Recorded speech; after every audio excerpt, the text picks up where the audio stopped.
Thank you. Distinguished guest, His Excellency, the Ambassador of India to Sweden, and dear panelists and participants in this room. Welcome then to this 5th edition.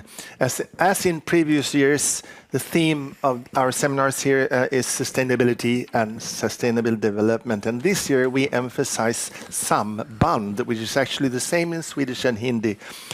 Connection for climate action between partners in Sweden and India. Yesterday, nearby here in the park in Almedalen, the new sculpture called The Listening, which will show up here, I hope, in a minute, was unveiled.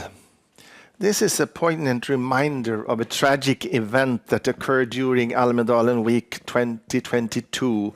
It is a birch tree bending down to the ground, bowing to it, connecting with the earth, listening.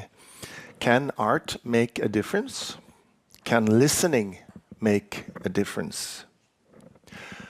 Today, as a cultural researcher, I will take this inspiring piece of art as an invitation to ponder a pressing question. Why does the journey towards a sustainable world progress so slowly, despite our ample knowledge about the urgent state of our environment and the steps needed to address it?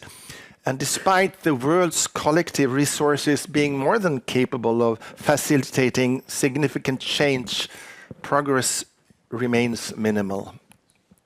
A myriad of theories try to explain why our accumulated knowledge fails to translate into action, including systems theory, psychology, communication theory, and of course culture theory.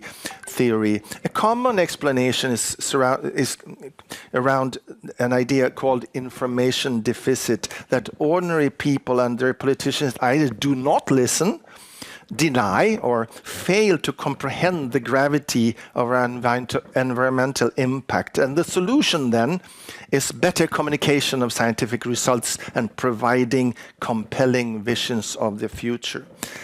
Another common explanation is systemic inertia. Even if people do listen and comprehend, maintaining status quo often incurs minimal costs and effort, whereas change demands significant investment. Yet the challenge remains, and you might well ask, what should and could ordinary people actually do with the complex, often abstract, accumulated knowledge provided by research? My contribution to understanding this very crucial question, why so little happens, starts from an important distinction between ordinary everyday life and abstract structures, which are, of course, two fundamentally different levels of reality that are tied together in an asymmetric relation. While everyday life is characterized by repetition, the structural level arises from accumulation.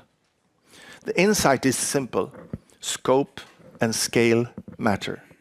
Sustainability discourse that deals with global processes and on abstract level is not easily translated to the local, concrete, everyday level. How an everyday activity like morning coffee or the drive to the office and back every day, back and forth, contributes to the global warming is not easily understood or observable. And even if it is, what to do when there are no or few alternatives? So to facilitate the transition to sustainability, we will need, this is my opinion, that we will need to focus on how knowledge can be more effectively not communicated, but translated, transferred between these disparate levels. And a good start would be to follow more closely what is happening now around the world, as it's pointed out by a panelist in this very room in one of the early editions of the series.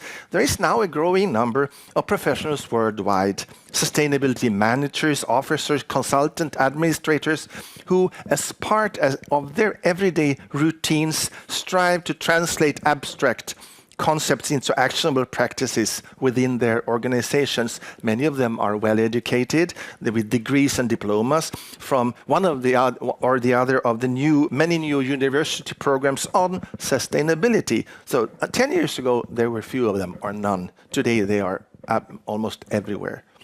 And through their everyday practices, these new professionals will inevitably come to transfer and translate abstract knowledge into some concrete action, and thereby establishing what sustainability could be or is.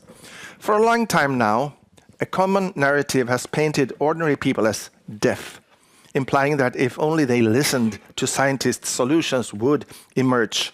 This view has extended to the global industries, particularly the fossil fuel, cement, steel, and automobile sectors.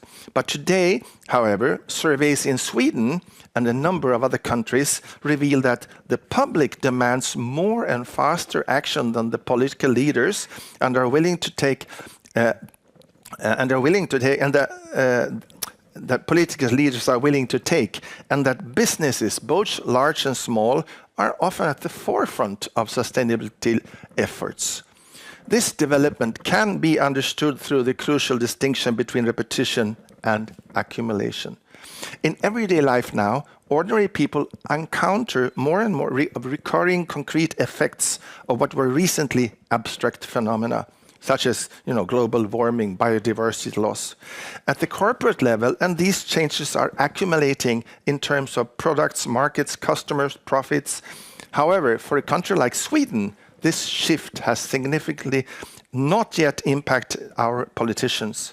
As more and more of these effects are becoming normalized, part of ordinary everyday life, they seem to attract less interest in the political level, where votes, power, decision-making, capacity, and accumulate.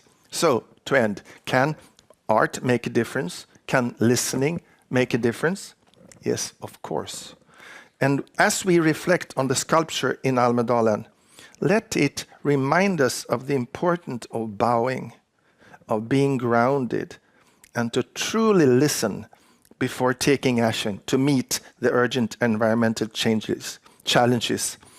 Only by listening and connecting to each other and to the world around us can we hope to translate and transfer all these accumulated knowledge that we have gathered into such action that will pave the way for a sustainable future. Thank you.